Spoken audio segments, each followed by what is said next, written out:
Thank you all. Thank you all for joining us. Sponsored by the Fire Research Group. The seminar series is organized by Michael Goldner from UC Berkeley, Crystal Colden from UC Merced, and myself, Janet Coveninigas from UC Merced as well. Today, we are pleased to be welcoming our speaker, Dr. Michael Wara. Before we begin, I do have a series of announcements to make, and those of you who are regular visitors to our seminar series are well aware of these, but for those of you who are new, just some housekeeping items here to cover. So the seminar talk takes place during the first hour of our seminar. During this hour, participants are able to ask questions through the Q&A box on Zoom. So questions will be answered at the end of the talk in the order in which they were received. So we do ask you to type them in the Q&A versus the comment box. Following the talk, we will be hosting an extended hour of discussion. Everyone is invited to attend the discussion hour. Students and early career folks are highly encouraged to join. And a link to this discussion session, which is on a separate Zoom meeting, will be posted on the chat. Without further delay, allow me to introduce our speaker for today. Michael Wara is a lawyer and scholar focused on climate and energy policy. Wara is director of the Climate and Energy Policy Program and a senior research scholar at the Stanford Woods Institute for the Environment. Prior to joining Woods, Wara was an associate professor at Stanford Law School and an associate in Holland and Knight government practice. He received his JD from Stanford Law and his PhD in ocean sciences from UC Santa Cruz. Wara was appointed in 2019 to the California Wildfire Commission, which made recommendations to the state on better managing utility cost wildfires and currently serves on the California Catastrophe Response Council, the oversight board of the Wildfire Fund. And without further ado, Michael, the floor is yours. Thank you very much, Jeanette. And I just say I'm honored to be able to participate in this seminar, and I am a frequent attendee, and so it's a real pleasure to get to present today. The organizers asked me to talk about utilities, and it's something that hasn't come up too often in the seminar so far, which has kind of been personally a relief. I spent a lot of time working on this, but I'm going to try to give participants kind of a whirlwind tour today of the policy environment which has emerged to manage the wildfire risk created by utility overhead lines and infrastructure since 2017, but I'll go back a little bit before then. And in that context, I think it's worthwhile to reflect about on how what we can learn about sort of broader issues around climate adaptation and the costs of climate adaptation, the implications for climate financial risk, which is a big interest of the incoming Biden administration. And so this is sort of a blended talk, which is going to focus on a lot of nitty gritty of California electricity policy, also physical changes in the world that are happening as the utilities spend billions of our dollars to make the system safer, and kind of higher level thoughts about what we can take from the really what we can take from this and learn as we think about climate adaptation problems moving forward outside of the utility wildfire specific context, and then I guess lastly, what this all means for the California energy and climate project that is very much a part of my day-to-day work. I did not grow up as a wildfire person, although I've been concerned about wildfire for some time. But I was really sucked into this policy environment because I work on how to, the climate mitigation side, how to move our state and our country and hopefully eventually our planet toward a zero carbon system that is also has abundant energy so that we can do all the things that we think of as, being a part of modern life. So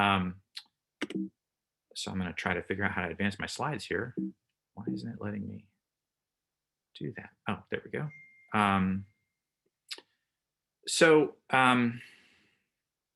I'm going to talk briefly about climate change and financial risk, and then tell you the story of the PG&E bankruptcy and what it means for California's energy future. Um, and and then shift gears and talk about what's going on in the world that's really caused, from my perspective anyway, about what causes the wildfire crisis, the wildfire utility crisis in California, and what we can do about it.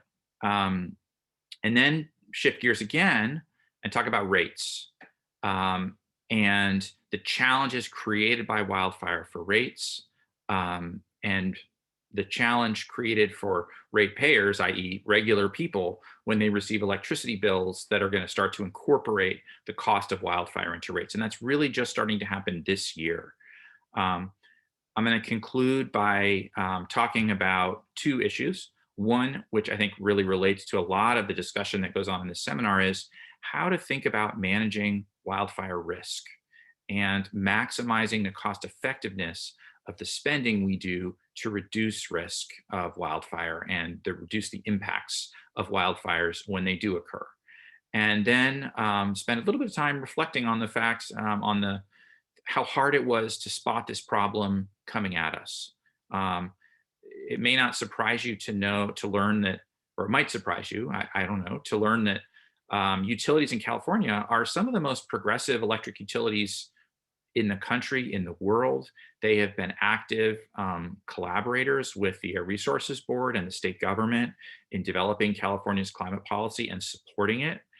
And they spent a lot of time prior to even 2017, certainly even 2015, thinking about climate adaptation as a result. These are not utilities that don't think climate change is a problem.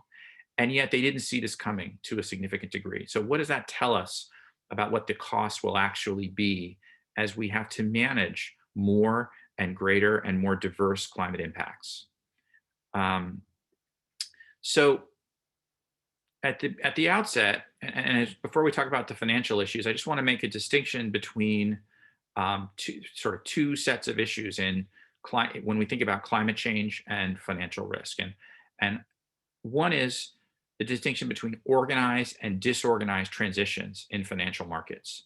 So, an organized transition is one in which parties recognize the a changing situation in a market, in the fundamental business underliers of a market as they are occurring, and adjust expectations, asset prices, expectations for earnings accordingly, so that what are called financial distress costs are not created.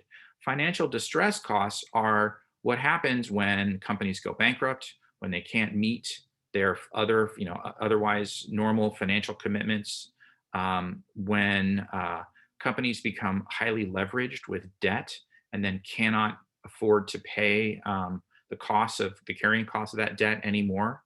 Um, and when those kinds of things happen, you can see rapid deterioration in the balance sheet of even seemingly stable companies. And so, a disorganized financial transition is one in which everything seems fine until there's sort of a nonlinear state change that has to do with market perception primarily, right?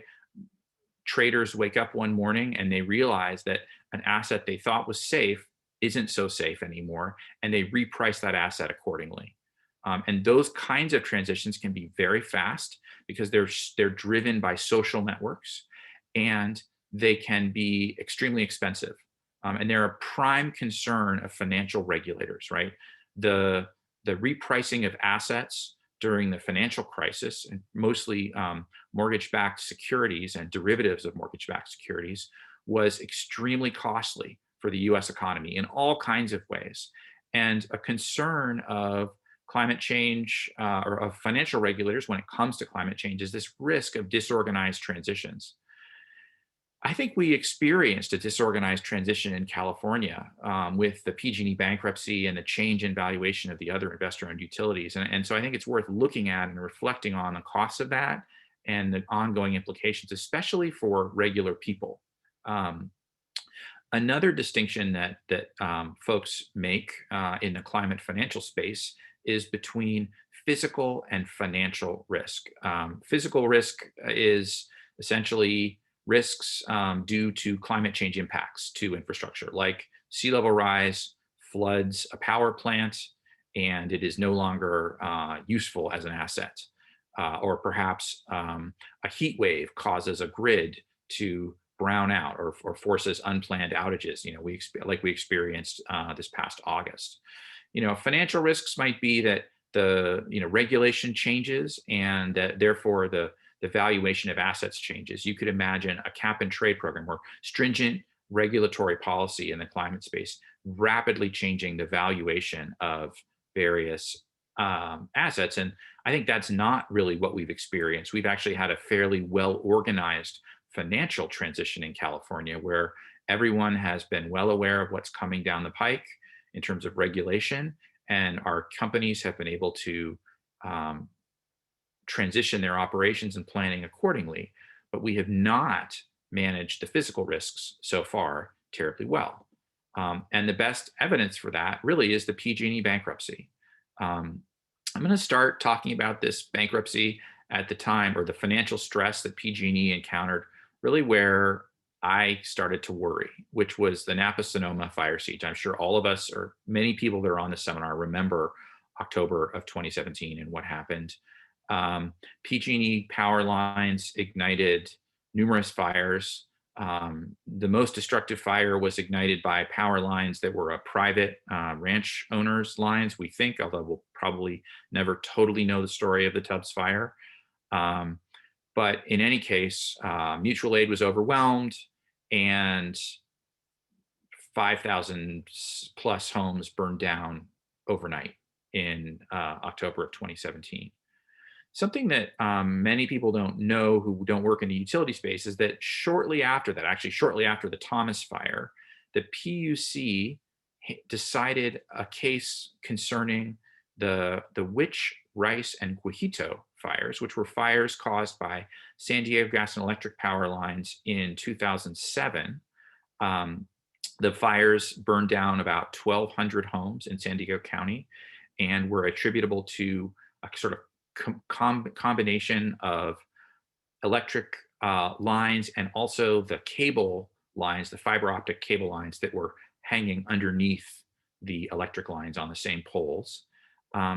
And in late 2017, the PUC denied cost recovery for costs associated with the Witch, Rice, and Guajito fires. This was sort of money that San Diego was asking to recover from ratepayers as an expense.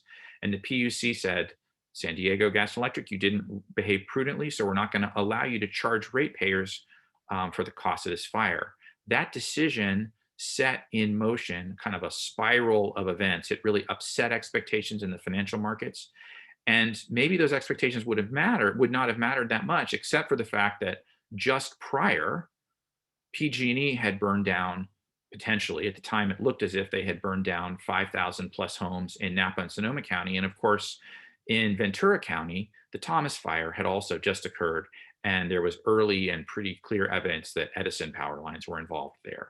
So this led to extensive efforts in the legislature to try to stabilize the 2017 situation. The shares of utility stock were kind of in free fall. And more important than the shares, the ratings agencies were looking at the California electric utilities and saying to themselves, these are no longer safe assets. These are assets where there's a really substantial risk of default on debt obligations. And so the legislature passed a bill called SB 901 right at the end of the 2018 legislative session, so in September of 2018, that allowed sort of for a low-cost issuance of long-term debt to cover 2017 wildfire losses, and sort of trying to solve the 2017 financial crisis created for the utilities, and at the same time created a commission to solve what the legislature called colloquially the go-forward problem. The problem of how to reduce or how to stabilize the electric utilities, which after all provide an essential service in the period moving forward. At the time, there were certainly people you would talk to who would say, well, once every couple decades, there's a really bad wildfire. The tunnel fire happened, then this happened. Maybe we won't see another one of these for 30 years. It didn't take 30 years. It took a couple of months. And then the Camp Fire occurred in November of 2018. And of course, the Woolsey Fire in Southern California.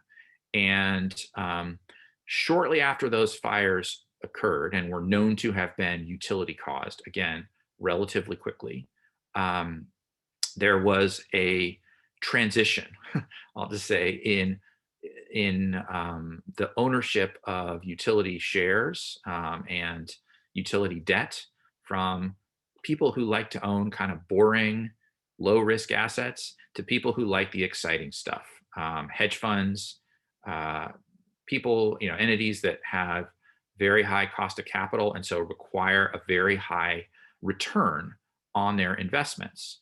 And that transition was quite important for the future of PG&E, which is why I mentioned it. At the same time, PG&E in particular, after the Camp Fire, lost access to credit markets. In response, it basically was told by all the borrowing markets that it could no longer borrow because its risk of bankruptcy was so high. It then drew down all of its revolving credit lines with banks and started to experience really a rapid drawdown of its cash reserves as everyone that did business with it asked for cash collateral to be posted in order to, for instance, in order for PG&E to purchase power on the California Independent System Operator wholesale power market, counterparties in that market required that PG&E post cash collateral for up to 30 days of power purchases, which is not something that's typical, especially for an investor-owned utility. Shortly after that, Governor Newsom took office and PG&E declared bankruptcy in January of 2019. And then, of course, in October, there was the Kincaid Fire. So we had a third major fire caused by PG&E infrastructure, this time another transmission line. The reorganization process for PG&E extended from the beginning of 2019 well into 2020 and was really transformative and first of its kind. There's never really been a regulated utility bankruptcy in this country. And so this was really uncharted territory. And I'd say we don't totally know yet how it worked out. A key to emergence from bankruptcy was the passage of another law, AB 1054, which created something called the Wildfire Fund, which I'll talk about in a few minutes. But I think it's really important to emphasize that this bill was literally passed in response to the credit rating agencies saying that they were going to downgrade all investor-owned utilities in the state, Edison, San Diego, to junk bond status unless something was done by, I think it was the July recess. So before anyone went home for the month of July from the legislature. The exit from the bankruptcy that PG&E managed was facilitated by a significant addition of leverage, right? So borrowing by the company, and also a transformation in the kind of debt that the company issued. So in particular, all of the debt from prior to the bankruptcy that was unsecured by the assets of PG&E transitioned to being secured debt, which means that in another bankruptcy, if PG&E ever goes bankrupt again, the bondholders will come first, even before, hypothetically speaking, any fire victims. In addition, the compensation for various claimants of PG&E related to the fires was unique in that insurers and local governments that had claims on PG&E from the fires were paid in cash, but the victims of the fires, these are uninsured victims and underinsured victims of fires, got mostly stock. And so currently one of the largest shareholders, if not the largest shareholder in Pacific Gas and Electric, is the Victims Trust, which owns a large share of the company that emerged from bankruptcy. So the company emerged with much higher debt, um, and an investment grade credit rating on secured debt only, and a sort of a plan to hopefully avoid more accidents and eventually transition to investment grade credit ratings for its unsecured debt. Um, PG&E joined the Wildfire Fund, which again I'll talk about in a second. And I just say that the basic financial structure of the company is dependent on two things. One is a massive spending spree on wildfire safety, which the company is in the process of conducting right now, and dramatically improved safety performance. So there's kind of no margin for error, and a lot of spending to make sure that the company is able to avoid the disasters of the 2017 to 2019 period. Um, so what does this all mean? I've sort of given you a whirlwind of sort of facts and sort of policy developments over the last few years. What's the significance? And I begin with noting that what's the significance for California's energy and climate policies? We're a global leader when it comes to climate and energy policy. Our grid is one of the cleanest in the world, and we're doing more in different spheres to reduce greenhouse gas emissions in our economy than almost anyone else. Um, a lot of those goals fundamentally depend on zero carbon electricity, and then subsequently on electrification of almost everything that isn't already electrified, right? The goal is to turn our economy in many ways into an electrified economy, electrified buildings, that rather than buildings burning natural gas as they do now, electrified vehicles, as the governor has stated is his objective. So electrification requires massive investment in infrastructure, and in particular in electricity infrastructure, overhead lines, upgraded transformers, upgraded substations. And now all of that is financed primarily with debt. It's about a 50-50 share debt and issuance of new shares in the electric utilities. But the cost of the debt is incredibly important.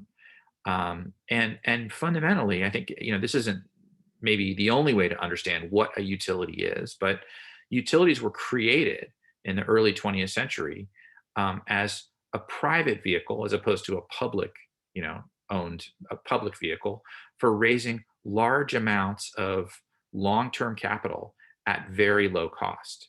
What's challenging about what has happened due to wildfire in California is that our utilities can no longer borrow at low cost. They have high borrowing costs. We're working to lower those costs with a mixture of policy and investment, but climate impacts are creating much higher costs for reducing emissions of greenhouse gases for California utilities. And that has big implications, not just for our climate policies, but also, of course, for the people like you and I that have to pay the bills. So I'm going to shift. Oops, sorry. I'm going to shift gears. So with that being said, what are the utilities doing? And I'm going to spend a few minutes just talking about this. First of all, I think it's important just to start with a few basic premises about like what happened before. And providing electricity, especially electricity that is affordable and reliable to everyone in society, is an enormous challenge. And it's a challenge that was solved in the 20th century by making all kinds of decisions around reliability and cost effectiveness. And the development of, and it was solved by the development of a model that looks a lot like, when you look around the environment in California, what we have here. In particular, high voltage transmission lines that connect large power plants to load centers, and the last mile of service being provided by wood poles and uninsulated wires, primarily up on those wood poles. Um, Part of the model, part of the kind of overall kind of cost and reliability model is an operations and management philosophy that the utilities euphemistically call run to condition, but I think is more accurately characterized as run to failure. Um, that is, you use utility assets until they break, and then you replace them. Sometimes you do preventative maintenance, especially on the high value assets like transmission lines, but it's okay to, as part of the design basis, to allow to operate in a run to condition mode. Um, and in particular, if you think about the failure modes that tended to occur, especially in the 20th century, for distribution system, kind of the low voltage wires that serve, from from the transmission tower to your house, right? Typically, power goes down during a wet winter storm, maybe like the storm we just experienced in California, high winds. Maybe there are a few people from Sacramento listening. I know a number of people who were out for more than 2 days after the recent storm, and that was okay in the Sacramento area because the ground was wet. The winter storm knocked down a lot of trees. The trees knocked down a lot of wires. But fundamentally, the event that caused failures in the power system was not correlated with wildfire risk. It was not correlated with energy release components or 1,000-hour fuels or 100-hour fuels. And so it was kind of an acceptable failure mode in the 20th century. And fundamentally, what's changed in California and more broadly in the West after this season is that that failure mode is no longer acceptable. It leads to unacceptable and catastrophic outcomes. So I just want to stop here and acknowledge that there are many causes of the modern sort of 21st century wildfire risk that we're managing, and I would commend anyone who didn't get to listen to last week in the fire science seminar to go listen to Park Williams talk about this. And people are a factor. Fuel, population growth is a factor. The change in the fuels environment is a major factor, and the change in the weather environment is a major factor. And changes in all of these factors have implications for utility infrastructure. In particular, they tend to shift the failure mode from this kind of acceptable failure during a wet winter storm to a catastrophic failure mode where wires are knocked down during dry wind events in the late fall. And this was first evident in Southern California in the 2003 wildfire outbreak that occurred there. Later in 2007 in San Diego County, as I mentioned, the Black Friday fires in Australia were to a significant degree utility line caused. And unfortunately, later in Northern California, we came to this realization as well. But there's a clear pattern emerging here where climate change is interacting with the historical design basis of long-lived utility infrastructure, and it doesn't work. And so we need to change what we're doing. So what are we doing? In particular, and probably most fundamentally, is a move from run to condition to risk-based preventative maintenance. What does that mean? It means a major investment in analytics. You have to be able to predict what's going to break and have much better situational awareness in the system. It means much more robust hardware that's going to be more resistant to failure. And it means much greater spend on upkeep and much, it's sort of moving from a model where sometimes things break, like we have had in the utility space, blackouts happen, to one where it is unacceptable if things break. More like the way that commercial aircraft operate, where plane crashes are not okay to the business model of major airlines or the aircraft manufacturers. And when they start to happen a lot, you see big changes, like what's happened with Boeing. So in California, this has been implemented via wildfire mitigation planning. This is a planning process that was created under SB 901 and AB 1054, the two big pieces of legislation I mentioned. And it conditions approval of utility wildfire mitigation plans, and compliance with them is a condition of access to the Wildfire Fund.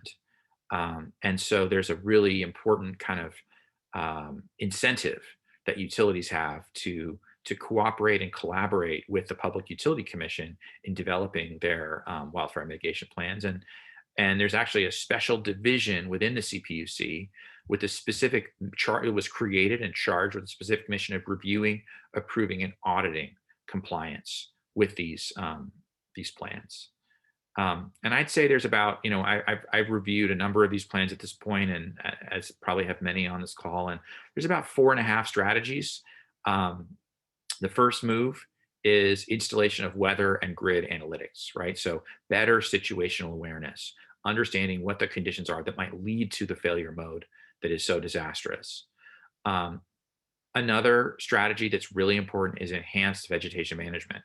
Anybody who lives in Northern California basically can't turn around anymore without running into utility arborists who are busy working their double OT shift, trying to create greater clearance between utility infrastructure and the many trees that loom above it.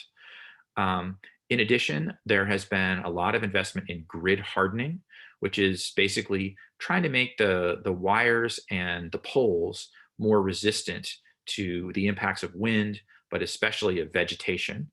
Um, and then the part that we've all kind of come to dread, public safety power shutoffs, but also a targeted investment campaign on the part of the utilities, or sorry, a big investment campaign on the part of the utilities to change the design and architecture of the grid to allow for more targeted use of these safety blackouts, right? So the ability to turn off only small parts of the grid, only the parts that are really genuinely in high risk areas, and not parts of the system that are happen to be adjacent to those areas. And so adding switches and remotely controllable switches allows the utilities to do that kind of targeted shutoff. And you probably, well, we may have seen some benefit of that this year. I think it's probably true that we did, and we're likely to see even greater benefits in the years moving forward. It doesn't mean that power shutoffs are going away. It just means that they will impact people who live in the genuinely high risk areas and not people who live adjacent to them as well. So why did we need, I mentioned the Wildfire Fund a number of times. I worked on the design of the fund as a commissioner with the legislature and now serve on the board. The Catastrophe Council is really just the oversight board of the Wildfire Fund. And I think it really begins with, my grandmother. I'm a 5th generation San Franciscan, and my grandma basically retired on PG&E stock, right? PG&E stock paid a dividend. There were no 401ks at the time. She didn't have a pension, but she had some stock, and she depended on that dividend for her retirement. It was a low risk asset, very similar to a pension.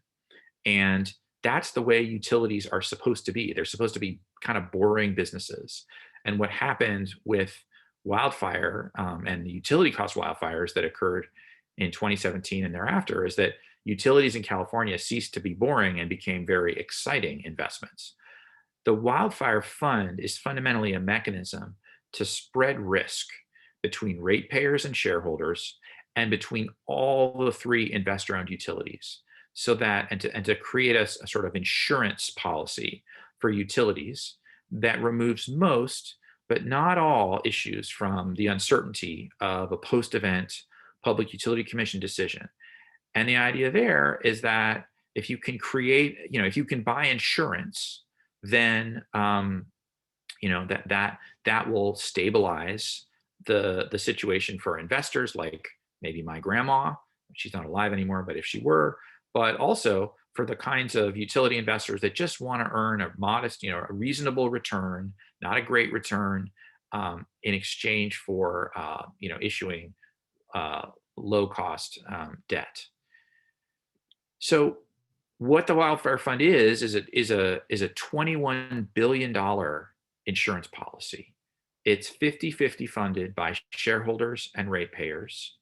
The shareholders had to put up a lot of their money up front. The ratepayers are paying in their money over a period of time. It has a deductible in the insurance. Everyone who has car insurance knows what a deductible is, or home insurance, of $1 billion. That means the fund is only going to pay out on really big fires. It's designed to deal with catastrophes, not everyday fires, if there is such a thing anymore in California.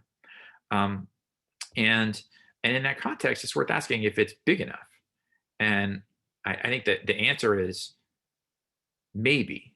It's not a big enough amount of money if utilities behave as they did prior to 2019. If they don't turn off the power during high winds, for example, if they don't turn off dangerous transmission lines like the one that started the Camp Fire during and the Kincaid Fire during high winds. But if risks are lower, it may be sufficient to stabilize and even improve the credit of the utilities.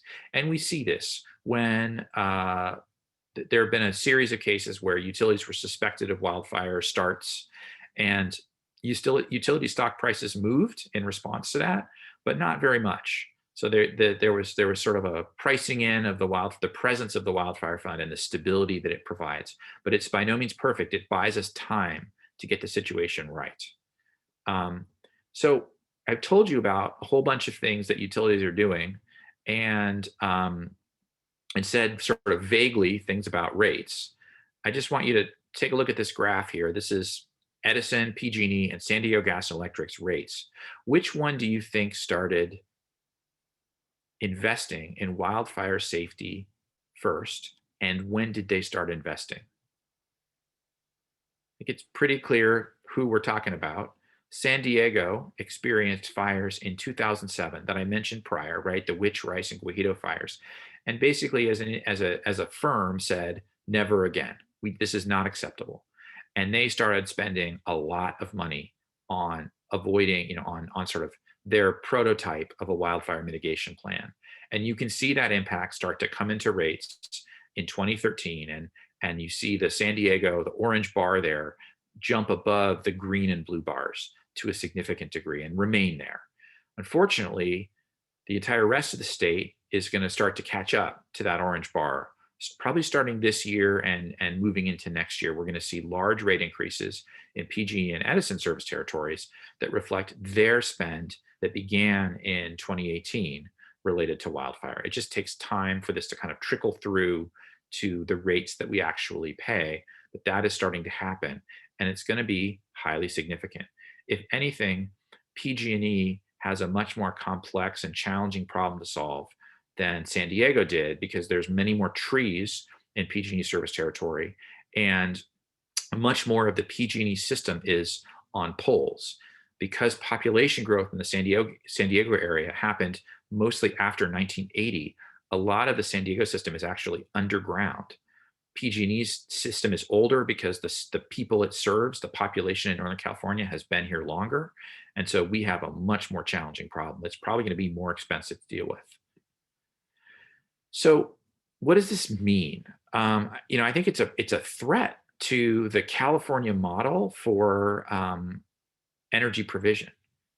California has long relied on energy efficiency supported by high rates to keep, to keep residential electricity bills low. So the basic idea is you pay a lot per kilowatt hour, but you consume fewer kilowatt hours because you live in a more energy efficient home. Wildfire poses an acute challenge to that paradigm, and the challenge is exacerbated by the need to invest in the existing system, and really not just maintain it or bring it, improve on the deferred maintenance that was made evident by, for example, the Camp Fire, but even to expand the current system to support electrification. I have an EV. I'm lucky to have one, and in order to charge it at home, I have a 240 volt, 40 amp charger. That charger, when it's operating, charging my car at night, uses about 16 times the power that our house demands.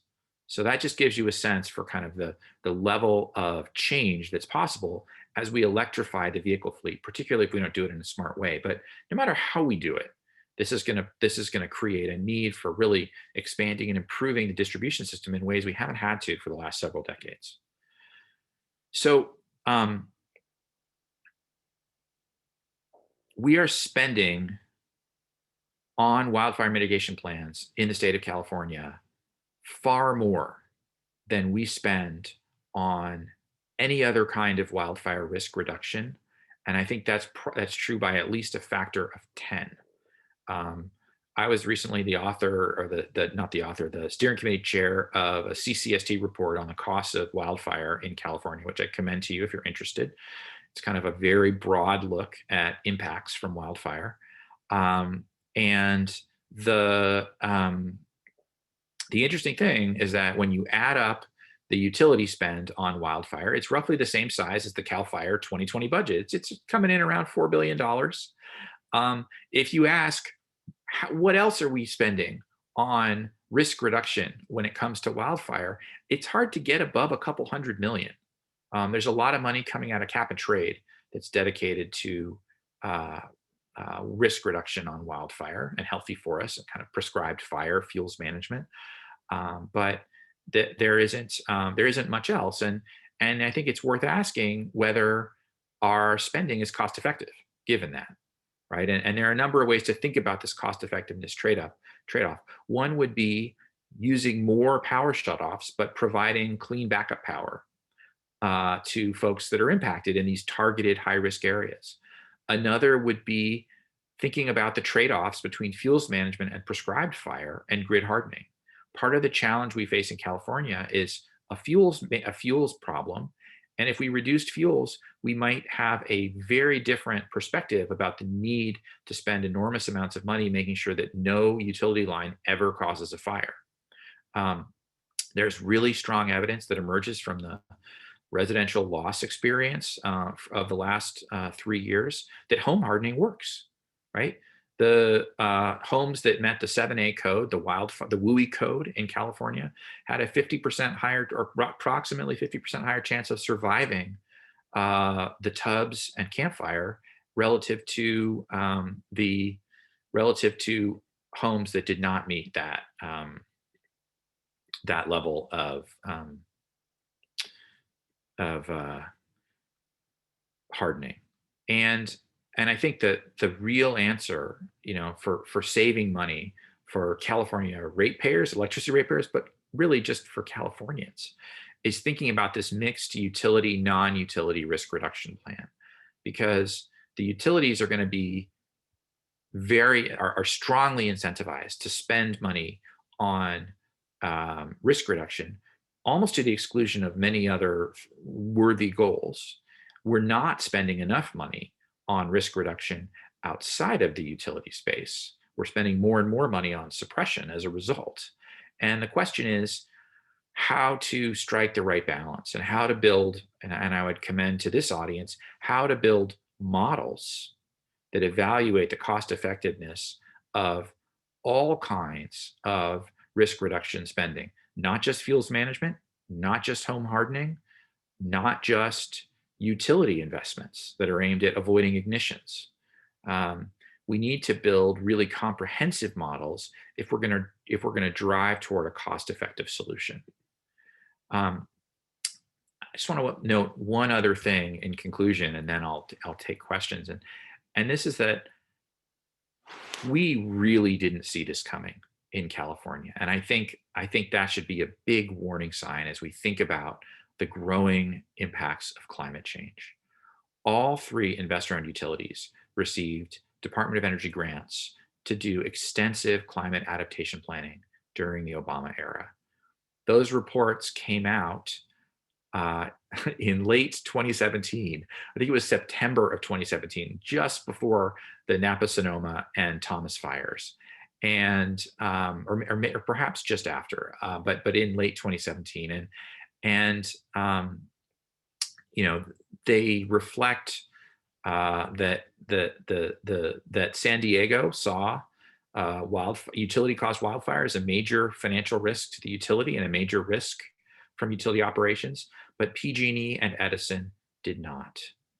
All 3 investor-owned utilities were engaged in significant risk planning exercises at the Public Utility Commission because of the San Bruno gas explosion and the Aliso Canyon well blowout.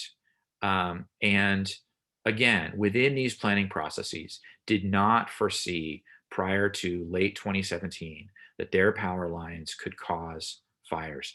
And nobody else did either, right? This was not, it was, and the commenters in these processes were all of the same parties that regularly advocate before the Commission on Climate and before the Air Resources Board, the big environmental groups, the ratepayer advocates, experts in climate policy.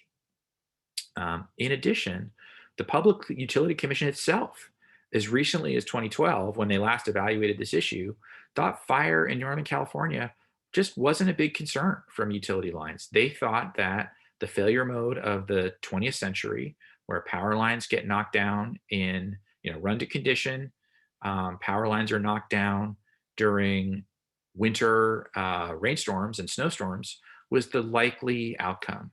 And they allowed, as a result of that conclusion, reduced inspection of towers outside of San Diego's territory, where we'd had experienced these high, these really catastrophic events prior to 2012, and where San Diego Gas and Electric basically had said, we're going to do those inspections anyway, because we want to mitigate our financial risk and our risk to the communities that we serve. But the PUC itself didn't see this coming either. So, I think what this shows, we've experienced the first real climate change bankruptcy in California, and it happened via a disorganized adjustment adaptation to a new climate regime that really was generated by impacts that we might have seen coming, but we didn't, right? We didn't know to look for vapor pressure deficit in the climate models until we saw these wildfires breaking out and saw the trend and the nonlinear acceleration in the wildfire impacts. And we certainly didn't see it coming from the interaction of the design basis, right? Including the failure modes, including the operations and maintenance of the power system and that changing climate. And it's understanding that interaction between the human system and the climate system that's so difficult to do ahead of time. And I think that means that we should start to think about climate adaptation as not something that's going to occur smoothly and in a planned way, but is much more likely to occur in this disorganized process involving very large financial distress costs. We have major efforts to reduce risk underway in our state. And I think we are safer today than we were in 2017 or 2018, but we are by no means out of the woods. In addition, the costs are accumulating rapidly, and there's an urgent need to think about a broad systemic evaluation of cost effectiveness at reducing wildfire risk. Wildfire costs are a major threat to our climate and energy goals, and we need to think about them in that context. We need to be thinking about how we increase the cost effectiveness of our wildfire risk reduction spend so that we can afford to do the other things that will preserve our role as a leader in climate policy and hopefully show other countries a model that makes them feel confident to take the steps that they need to take, right? Ultimately, California's not going to solve climate change as a problem, but we can create a model at significant scale of what it means to be a wealthy, prosperous economy with opportunity for all, and yet not create greenhouse gas emissions that threaten the climate and the planet. And as I said, I think, if anything, this has really taught me to be skeptical about believing that we really understand what climate adaptation is going to cost or the ways that we're going to have to adapt, because the real issue is the interaction between the changing climate and the incredibly complex human system that we've created to support a modern developed economy. Thanks very much. And I'm happy to take questions. So I say, be humble, hope for the best, prepare for the worst, and be ready for bigger adaptation costs. And I'll stop the share and take questions. I can figure out how to do that. There we go. Thank you, Michael, for such a great presentation. I think a lot of us who work on different applications of wildfire really appreciate this perspective. We have a lot of questions actually lined up, so I'll start reading some of them, and we probably won't have time for all of them, so I'll save them for when we go over to the discussion.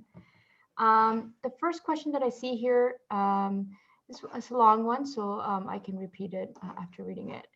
It reads, How do we remedy the apparent conflict associated with desire for hedge funds to realize short-term return on their utility investments with our midterm and long-term progress on climate change adaptation? They say then, can we really expect to make the large investments that are needed and collaborate around broad solutions when underlying financial incentives trade short-term investor gain versus public safety and security? And the last part of the question asks, how do we realign the utility financials with the public good so we're all driving solutions with aligned incentives? And I So can I reread just it want to if you. note that the person asking this question, Will Abrams, is a tremendous example of what engagement in public policy by someone who wasn't engaged prior can do. He as an individual made a tremendous difference in the PG&E bankruptcy and in the proceedings around wildfire mitigation plans. I first got to know him in that process, and I've learned a tremendous amount from him. And he's he's kind of a we're very lucky to have him in California as a Californian, or I feel that way.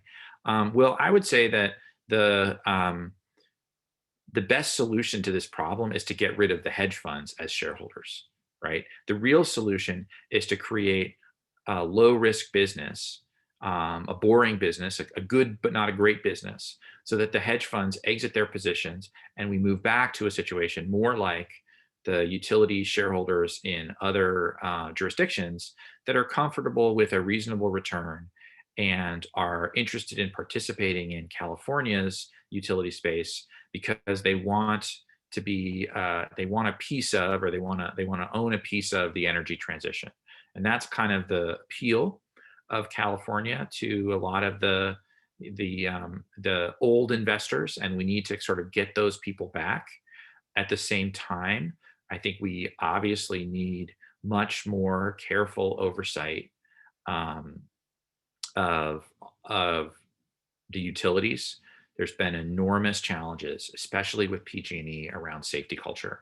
And I think anybody who's been close to this knows that changing that culture is fundamental to getting to a better solution. And that's a management problem. It's an oversight problem. And there's just no fast and easy solution to that. I think anyone who tells you there is naive. But it's going to require sustained push from the Wildfire Safety Division, from the courts, Judge Alsup in particular, who oversees the San Bruno case, probation. So, and the proof will be in the pudding. And ultimately, I think if there's one thing that the shareholders have learned in PG&E, it's that they don't have an interest in wildfires either. They lose if there are wildfires. And so hopefully the company is absorbing that and changing that. I'm hopeful that the new CEO will bring a fresh perspective. Thank you. We have another question here. And they asked, or they mentioned, I've heard many people advocate for burying power lines. Do any of the utilities have plans to do this? Do you think that that's an economically and environmentally sustainable strategy? Well, as I mentioned, burying power lines is standard operating procedure for new master plan communities in California and has been for a long time. The reality, though, is, especially in Northern California, we got a lot of above ground power lines, and burying those is extremely expensive.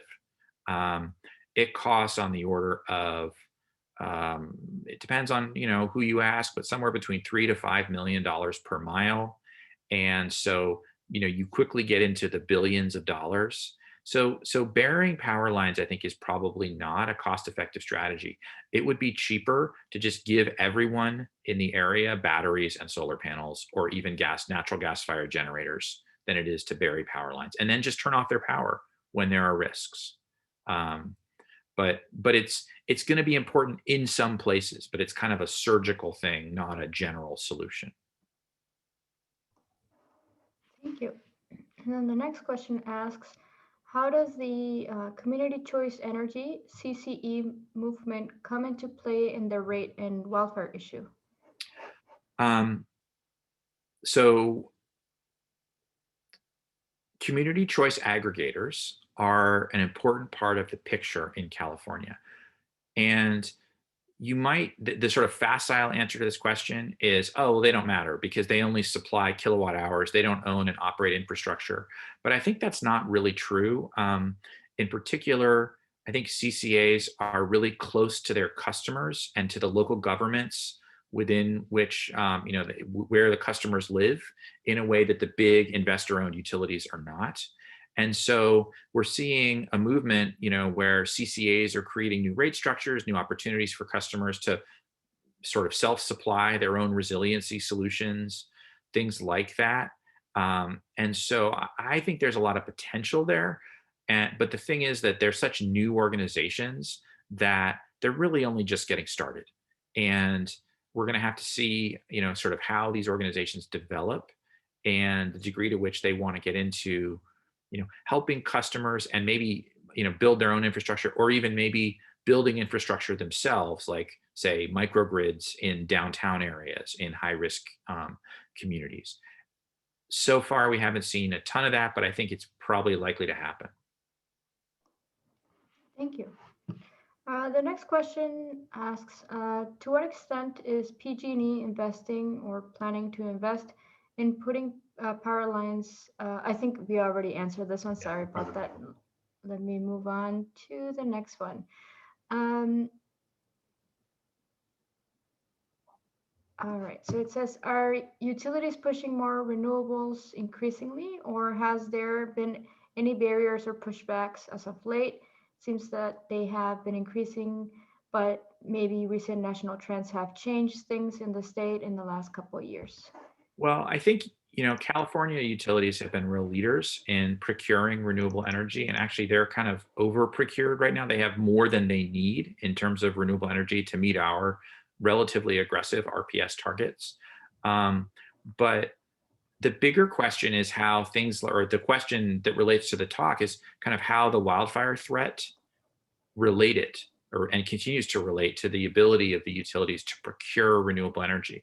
People maybe don't know this, but like the way you build a utility scale solar power plant is you go to a utility and you convince the utility to sign a 20-year power purchase agreement for the output of that power plant. Once you have that contract signed, you take it to a bank and the bank loans you the money to construct the power plant. Without a contract like that, with a very stable utility, the bank will not loan you the money. And so one of the challenges has been, how do we need to have the utilities in California be stable so they can sign those contracts so that the solar developers can build the power plants. Without a stable utility system, there's just not a business model for doing utility scale renewables, which is where the vast majority of our renewable energy comes from. Thank you. I think we're like a minute and a half till the end. So I think it's good to remind folks that we have a discussion following our seminar today. The link is right now on the chat in case you want to join us. I think we won't have a chance to get through all your questions right now in the seminar, so we'll segue them into the next round for the Zoom. But at this point, I'd like to thank our speaker, Michael, for giving us such a great talk. So if we could all virtually thank them remotely, that'd be great. Thank you, Michael. Such a pleasure. Thanks so much. And thanks for all the great questions. And I'll see you on the chat if you're interested.